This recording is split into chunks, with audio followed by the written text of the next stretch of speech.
Hi friends, welcome back again.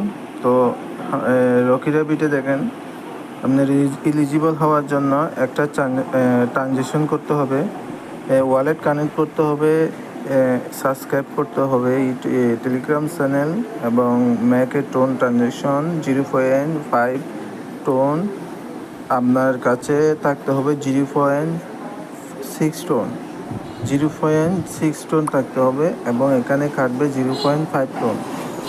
তো এটা করলে আপনার 21 তারিখ বা 21 তারিখের মধ্যে করলে, 20 তারিখের মধ্যে করলে আপনি এয়ারড্রপে এলিজিবল হবেন। তো ধন্যবাদ ফ্রেন্ডস, ভালো লাগলে সাবস্ক্রাইব করবেন, লাইক করবেন। তো দেখেন, মাইন করবেন, টোকেন ক্লাইম করবেন, সব কিছু করতে পারবেন, পয়েন্ট ইনক্রিজ করবেন।